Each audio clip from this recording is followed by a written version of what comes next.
Human rights groups say they're concerned about a media crackdown that's taking place under the Palestinian Authority. In July, President Mahmoud Abbas introduced the electronic crimes law without any public consultation.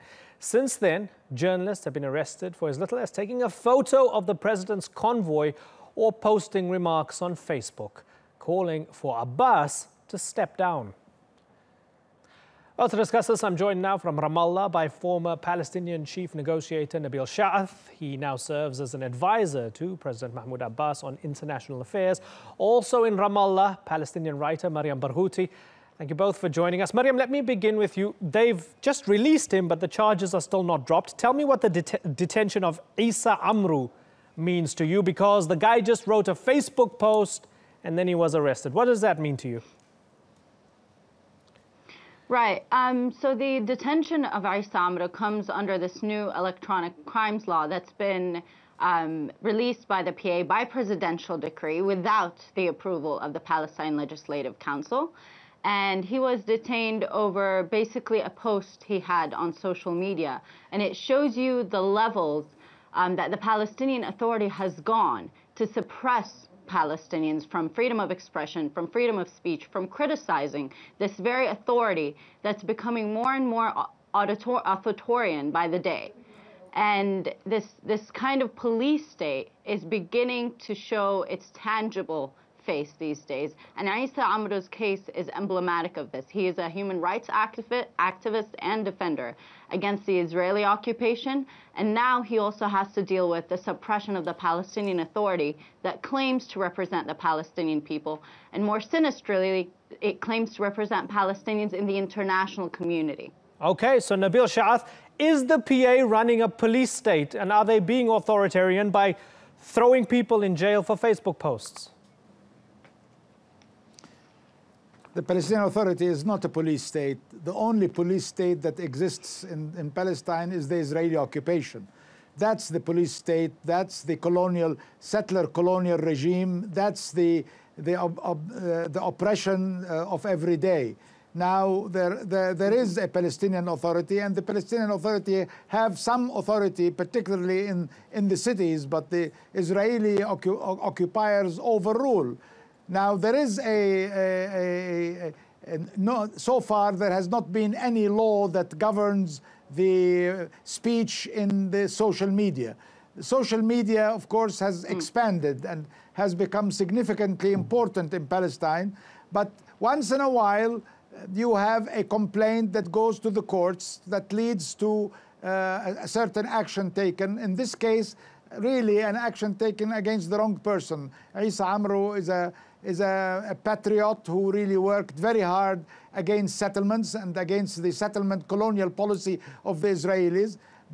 And in fact, when he was jailed on violating this law, I think there are dozens of people went to complain about this, and the president intervened and ordered him out of jail.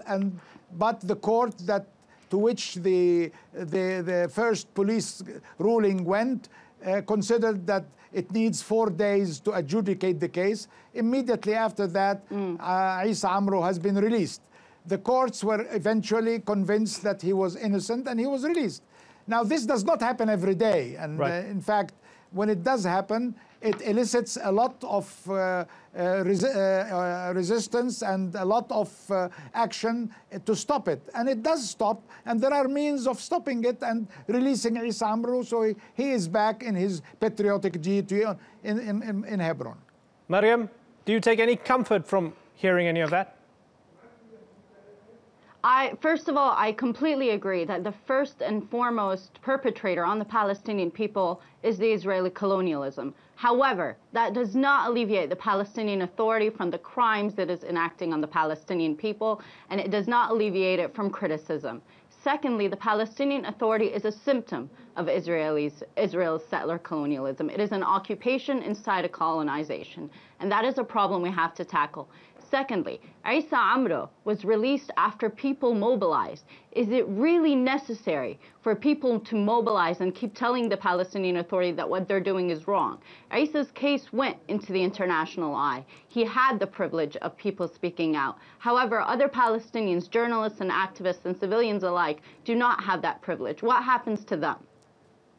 Nabil Shaath, what happens to them? What happens to Fadi Aruri, a photojournalist who works for the Chinese news agency Xinhua, summoned for interrogation also because of Facebook posts, because he was told it could lead to disorder in society? What happened to a radio station director, Ayman Kawasmi in Hebron, also locked up? I mean, so this is not just one guy. And then you have this electronic crimes law. It sounds as if the noose is tightening and closing in on freedom of expression. And as Maryam says, it sounds as if you're enforcing the occupation on behalf of the occupiers. Tell me that's not true. It is not true. This is really rubbish, because you are barely trying to remember, and if you really go into the records, you will find 2 or 3 names. This is not something that happens every day to everybody. Amnesty International says the PA is conducting arbitrary arrests, violent interrogations, confiscation of equipment, physical assaults, and bans on reporting. Are they making it up also? It's not a question of making things up. It's a question of exaggerating the authorities' blame when it does once in a while interfere in its way, thinking that this keeps law and order and stop an attempt to create real problems that the Israelis can utilize to say that the Palestinian Authority is not able to maintain the minimum amount of order, and that gives them an excuse to do more action against the Palestinian people, more oppression of the Palestinian people. I think it's grossly unfair to compare the Israeli occupation with the Palestinian Authority. It's grossly unfair, and it covers up the crimes of the occupation, and it gives people an occasion to run away from the real victim and the real oppressor. The real oppressor is the Israelis. And if there are violations by the authority, this violation has to be stopped, and it can be stopped. The proof is Isa Amro. So Maryam, why are you exaggerating, which is playing into the hands of the occupation? We are not playing into the hands of the occupation. This is constantly the excuse that is used. Mr. Nabil, please let me speak right now.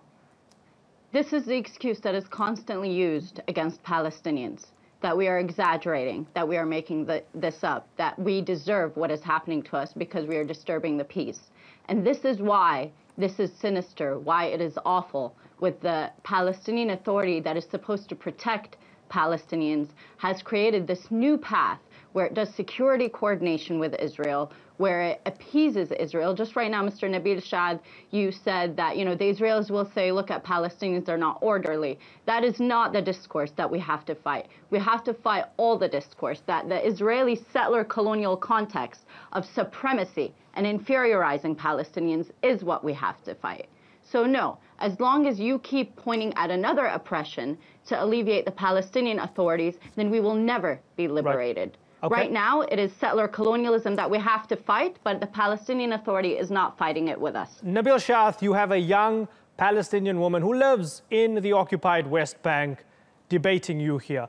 Convince her in under a minute. Tell her why the PA, tell her why you still represent her and her political aspirations. We represent her far better than leaving her to the Israeli occupation.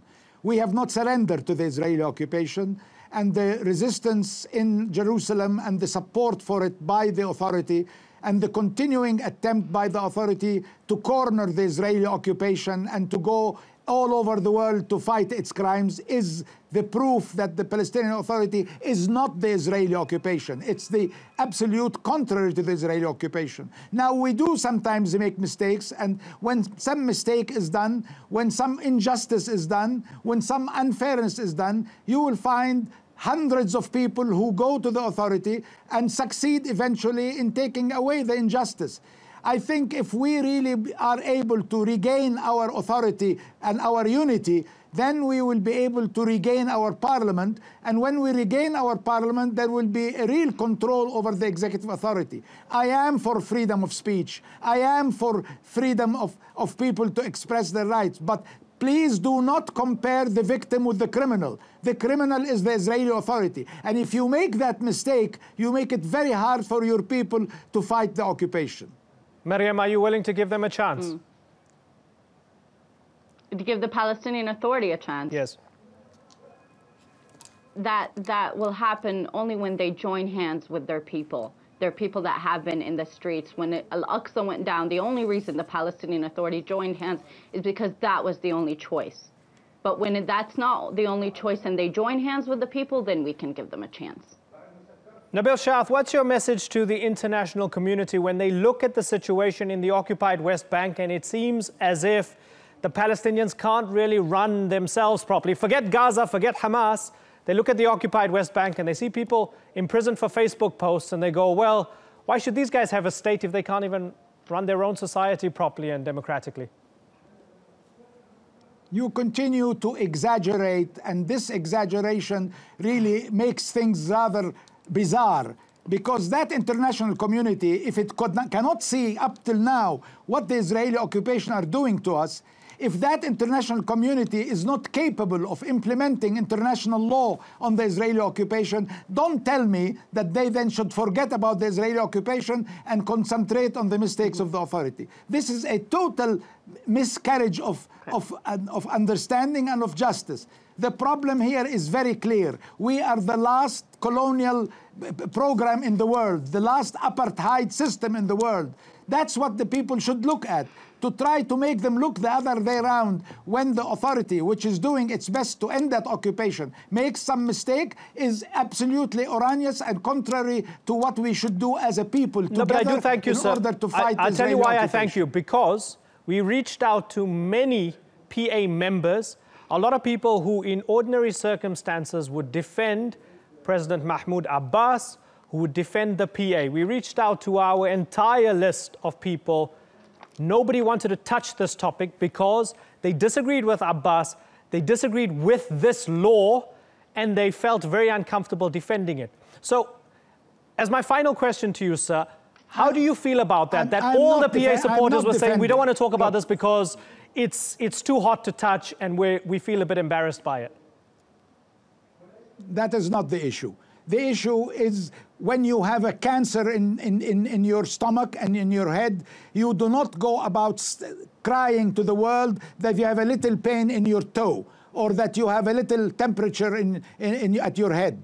We have cancer and you are talking to me about a night cold. You exaggerate, and by exaggeration you cover up the real fact. The real fact we want democracy. Look, Amro is a patriot. Right. Amro is an activist. Amro is somebody that has all my respect. And I am one of those who went to the president in order to release him. And I was not alone. There were many people who went to the president and went to court. But why did you have to do that in the first place? Because we do not have full authority in our land. Because we are still under occupation. Because we are divided into two countries. Sir. You arrested him, not Israel. Is what? You arrested him, not Israel. You have the control.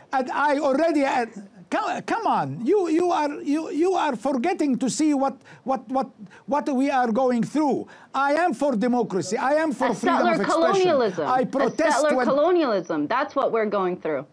No. And that's why we have to fight it. But when the Palestinian Authority security coordinates, we can't. No, you can fight it, and you know how to fight it, and you know what the Jerusalemites were able to do. Okay. The Jerusalemites did fight it, and they succeeded. Okay. That's because they concentrated on the enemy, not on the brother. Nabil Shaath and Maryam Barghouti, I have to move on, but I thank both of you for joining us on the program. It was important to have this discussion. Thanks so much for joining us on the Newsmakers.